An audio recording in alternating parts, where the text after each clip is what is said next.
Many years ago, a little girl was born to a loving mother and father.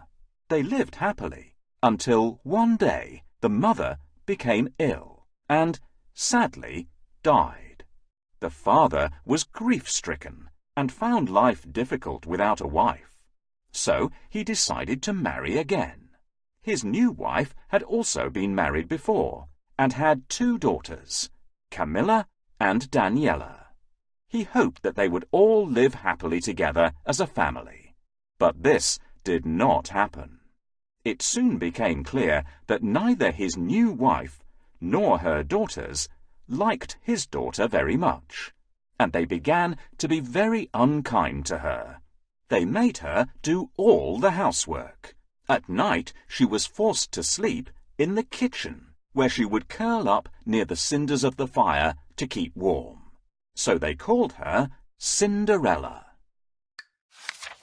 One day, Cinderella was busy washing and ironing in the kitchen when her 2 stepsisters burst through the door. "Where are my clean clothes? Iron this dress now," demanded Camilla. "First, you can tidy my room and clean my shoes," cried Daniela. "No, me first," screamed Camilla. "No, me!" shouted Daniela. Then they both began to fight. Daniela pulled Camilla's hair. Camilla pinched Daniela. Daniela kicked Camilla, and Camilla yelled so loudly that Cinderella had to run quickly to steady the china on the dresser. "What is going on?" Cinderella's stepmother appeared at the door. "What is all this screaming about?" Her daughters stopped immediately and pointed to Cinderella. "She won't iron my dress," said one.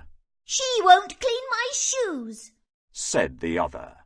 "She is mean and spiteful to us," they both added. Cinderella's stepmother glared with a face as cold as iron. "Cinderella, this is disgraceful. I shall tell your father what a lazy, nasty girl you are." She then put her arms around her 2 daughters, saying, "Don't you worry, my darlings. I have a very special treat for you both." Daniela and Camilla smiled very satisfied smiles. Then they turned to Cinderella and pulled very rude, ugly faces before leaving with their mother. My stepmother always gives me a lot of work to do. I have to polish the kettle until it shines, make the dinner and wash the pots, wash the clothes and mend the socks. I wish I had some help. Can you help me? This pot is used for cooking food. It's still very greasy, so let's give it a scrub.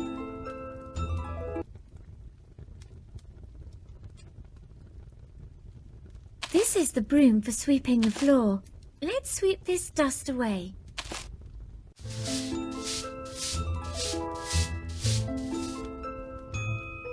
Thank you.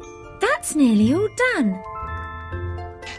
This pot is used for cooking food.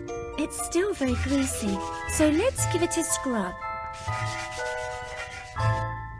There's just one more job to do. Let's do it. Plates need cleaning after every meal. Will you help me to wash them?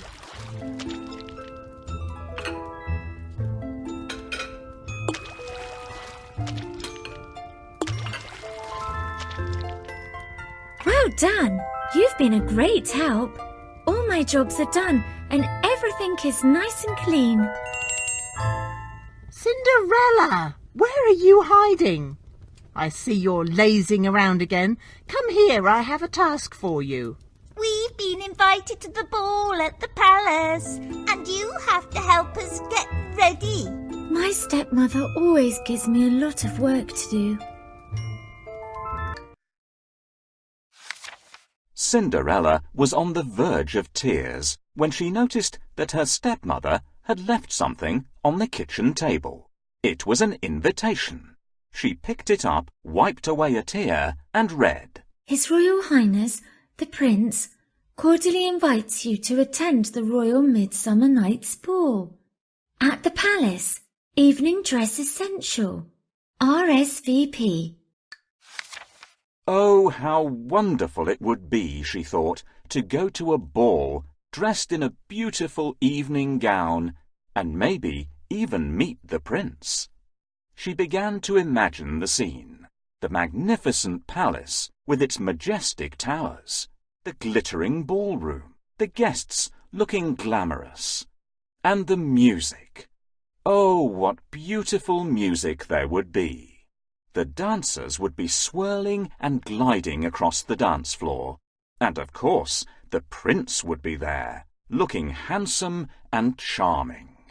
He would see her and make his way across the ballroom and... Suddenly her stepmother returned. Give that to me! How dare you read my mail? As she snatched the invitation, she said, Don't think that you'll be going to the ball, because you won't. You have far too many chores to do. Get on with your work, you idle girl. When her stepmother had gone, big tears started to trickle down Cinderella's face. She had thought to tell her father how badly she was treated, but felt he might not understand and be disappointed with her. It was her stepmother's word against hers. Sometimes it was more than she could bear. Cinderella, you had better make us look stunningly beautiful. Find me a fabulous ball gown so the prince can't take his eyes off me. I have made them a wardrobe of different dresses. Will you help me to choose the best ball gowns for them? I'm first. Let me try this one.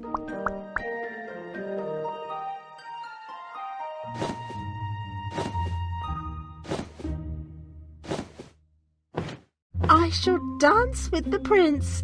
He won't be able to resist me because I'm so beautiful. I want this one. I like red.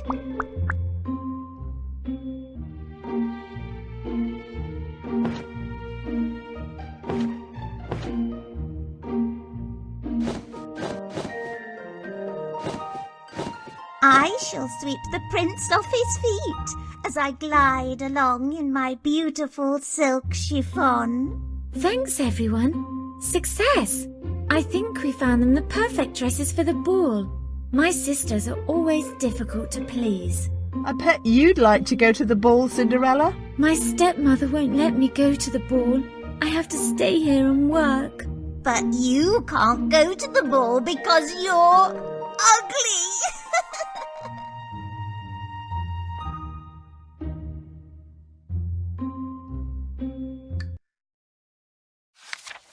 During the following weeks, Cinderella was kept busy making new ball gowns for her stepsisters and stepmother.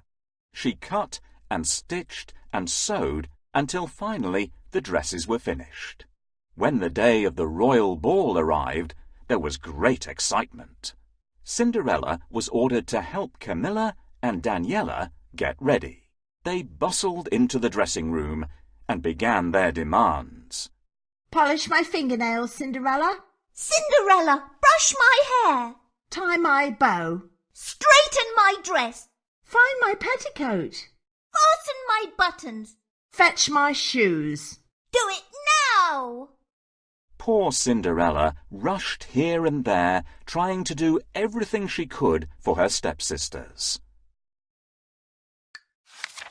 She dressed them beautifully in their new ball gowns. Camilla's gown was made from the finest gold and blue silk, and Daniela's from red and gold satin. They both put on their richest jewels, their rings and necklaces of pearls and diamonds. They paraded around the room like peacocks, glancing at their reflections in the mirror, each thinking themselves more beautiful than the other. My dress is more beautiful than yours, said Daniela proudly. No, it's not. My dress is the most beautiful. Red is an ugly colour. It shows up your spots, Camilla replied. No, it doesn't. Red is a royal colour, and I shall dance with the prince. He won't be able to resist me because I am so beautiful. You're as ugly as a toad. It will be me who sweeps the prince off his feet as I glide along in my beautiful blue silk chiffon, taunted Camilla. Daniella's face turned crimson until it almost matched her dress. We shall see, shall we? She said.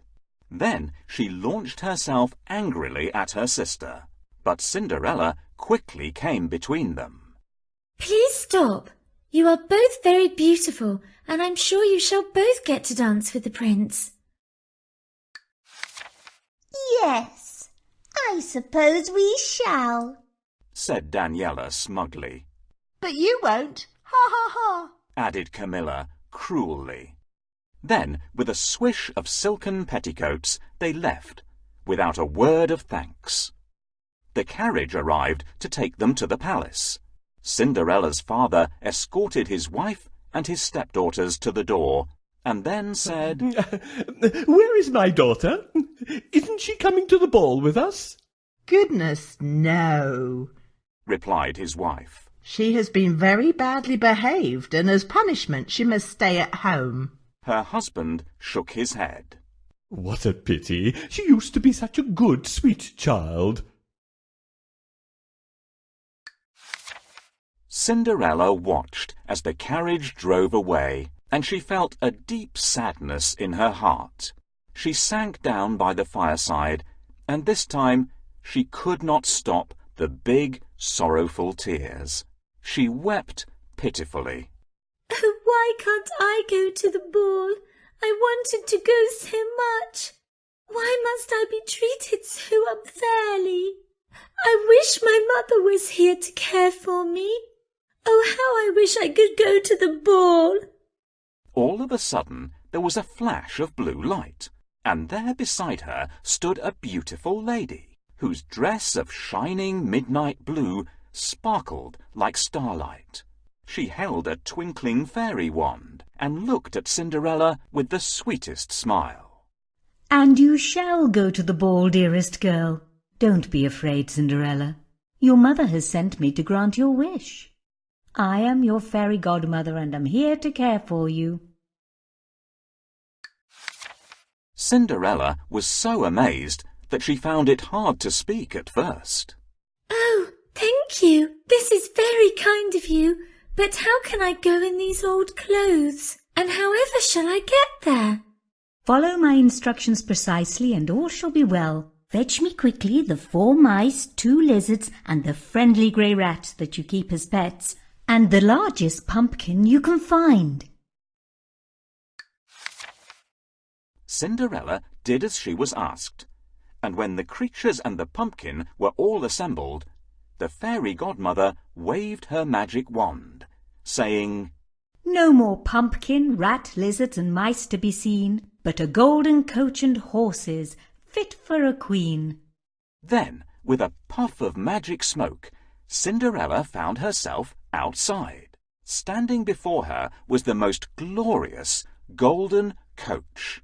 It was pulled by 3 white horses that held their plumed heads high against the evening sky. There were also 2 smart and very well turned out footmen to attend her, and a white-whiskered coachman to drive the coach. It was indeed fit for a queen. Good heavens! Exclaimed Cinderella, and then she noticed her ragged apron. Don't you worry about that, said her fairy godmother softly. Now close your eyes and stand very still. She waved her magic wand a second time, saying, No more an old and ragged dress, but a beautiful gown fit for a princess. There was a silver flash of light, and when Cinderella opened her eyes, she was amazed. Her rags had been transformed into the most fantastic ball gown that shimmered with a magical blue light. Her gloriously shining hair was crowned with a blue crystal tiara, and she noticed on her feet the prettiest, daintiest crystal dancing shoes. She smiled and glowed from head to toe with the most extraordinary beauty. "Now you are ready for the ball," said the fairy godmother. "You look beautiful." Oh, this is my dream come true. How can I ever thank you enough? Cinderella replied gratefully. "Now before you go, please listen carefully, Cinderella. My magic will only last until midnight, so you must be home before the clock strikes 12. Here's your invitation. Off you go now and enjoy yourself. But remember what I have said." Cinderella smiled and nodded. The coachman opened the coach door, and she was taken swiftly to the palace. "You shall go to the ball, Cinderella. How can I go in these old clothes? And however shall I get there? Follow my instructions precisely and all shall be well. Fetch me quickly the 4 mice, 2 lizards, and the friendly grey rat that you keep as pets, and the largest pumpkin you can find." I wonder why the fairy needs the pumpkin and lizards. Let's find them.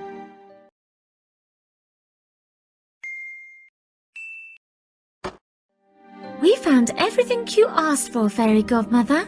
With my spell, I can change the pumpkin into a coach and the lizards into 2 splendid footmen. Fairy, you are amazing, but I'll need someone for a coachman. With my spell, I'll change the mice into horses and the rat will become a white-whiskered coachman. Please help me find the mice in the cellar. Can you see them?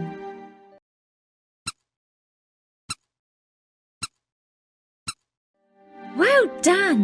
We found everything. No more pumpkin, rat, lizards and mice to be seen, but a golden coach and horses fit for a queen. No more an old and ragged dress, but a beautiful gown fit for a princess. This is wonderful. I feel like a princess. You shall have the most magnificent magical ball gown. I've never seen such a fantastic ball gown. We're almost finished. Look in the coach and see what you can find. Put on your shoes and off you go to the palace to enjoy yourself. My magic will only last until midnight, so you must be home before the clock strikes 12. Oh, this is my dream come true. However can I thank you enough? As she approached the palace, Cinderella could hear the orchestra playing a lilting and melodious waltz. Her heart was beating fast, and she felt as though she was floating, being drawn towards the music and the ballroom. She waited at the top of the stairs to be announced, and a hushed silence fell amongst the guests. The conductor dropped his baton, and the orchestra stopped.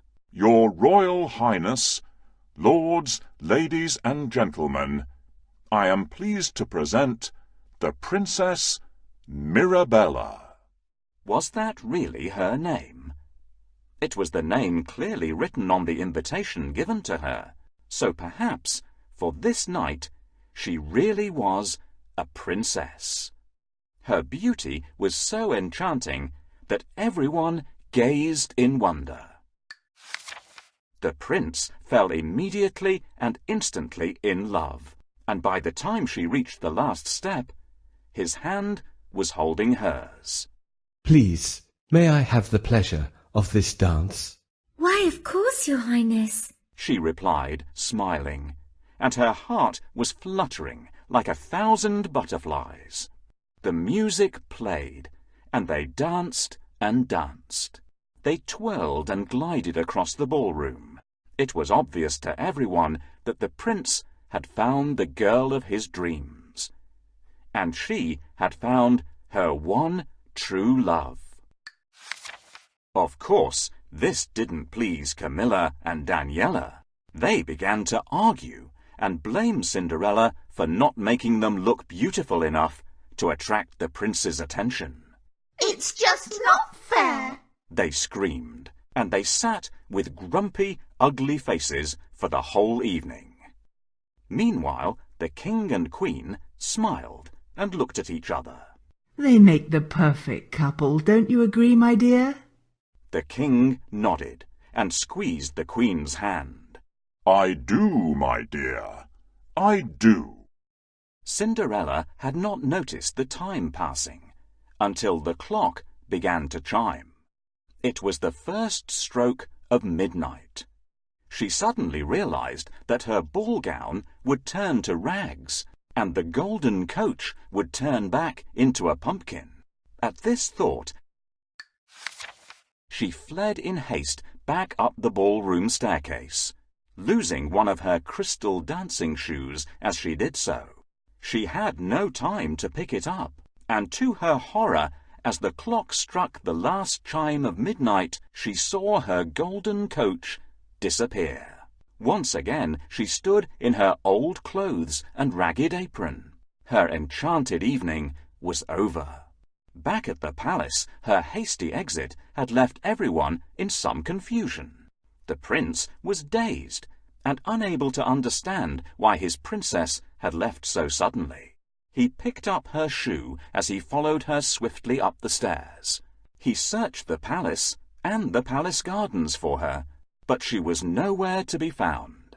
Finally, he returned to the ballroom with a heavy heart, and holding the dainty crystal dancing shoe gently in his hands, he announced, I shall search the kingdom far and wide, and whosoever the shoe fits shall be my bride.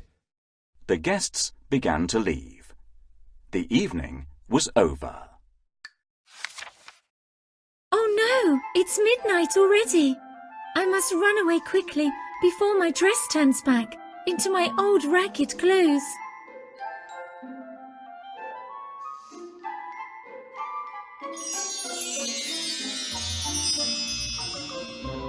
I'm late. Oh dear, the coach has turned back into a pumpkin. How could I forget my fairy godmother's words? I need to leave now. The prince mustn't see me. My scruffy appearance and this ragged dress will scare him away. I need to escape down the empty road so that no one sees me.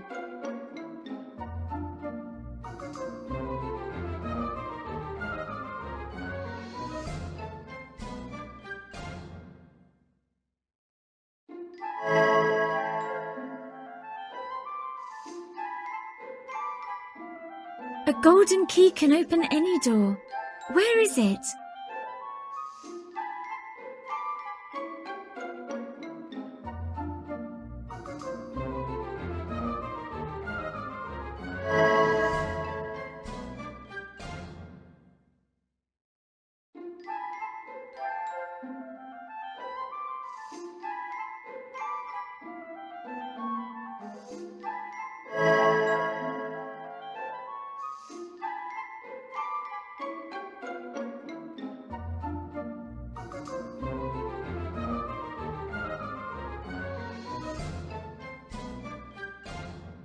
Thanks, everyone.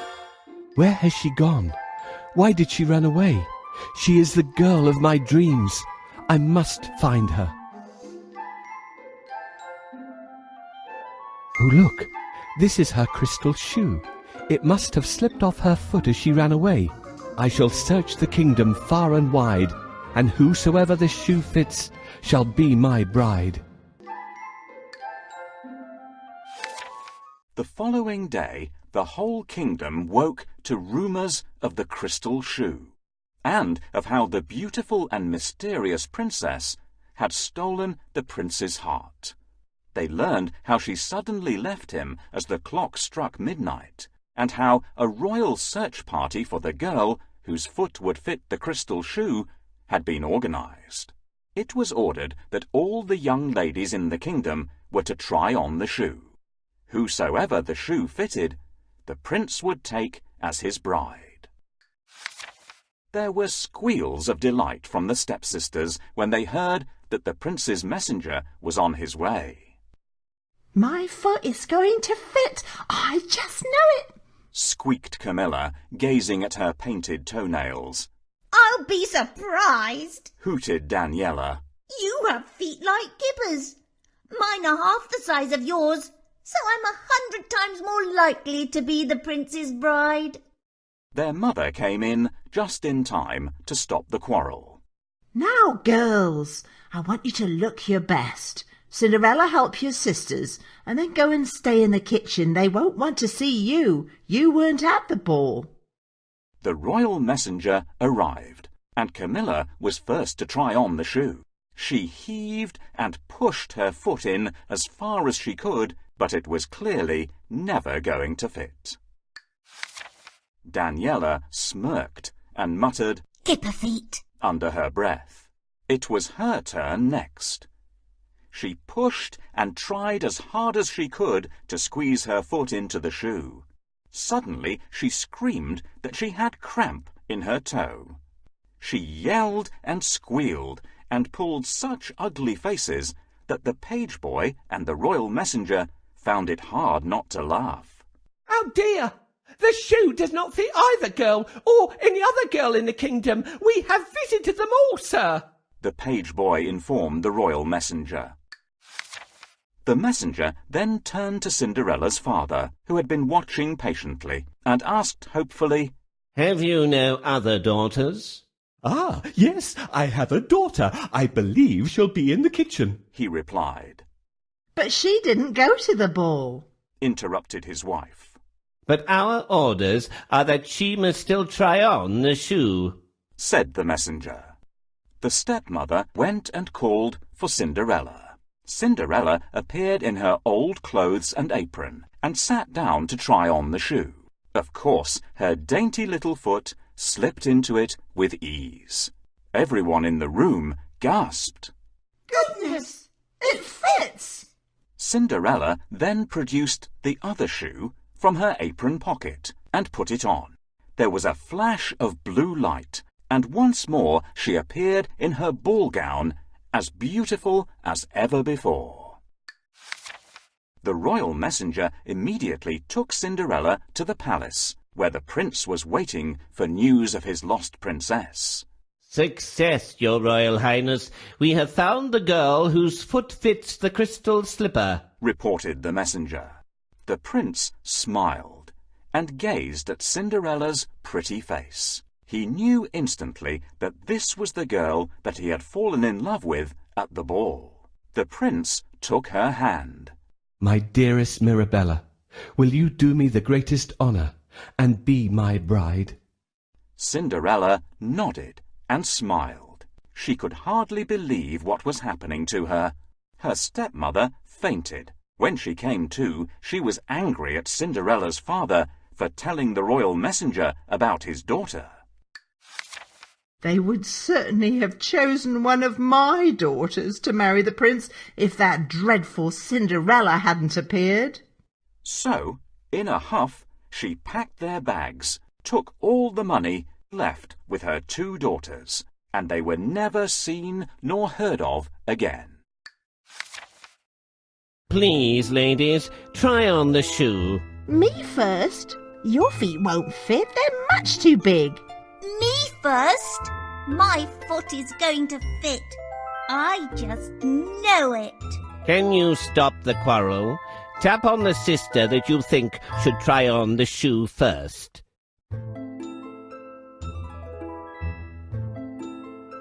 Ah!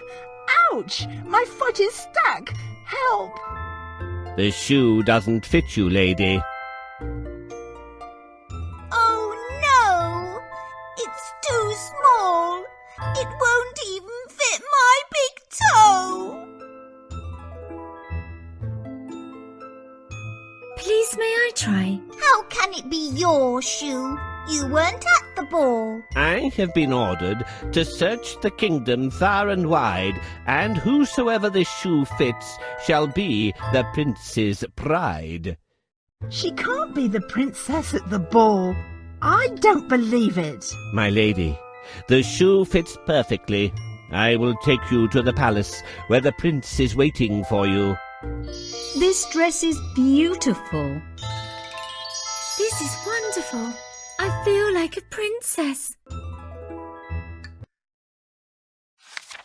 The royal wedding was announced. When the day came, bells rang, clocks chimed, and a public holiday was given.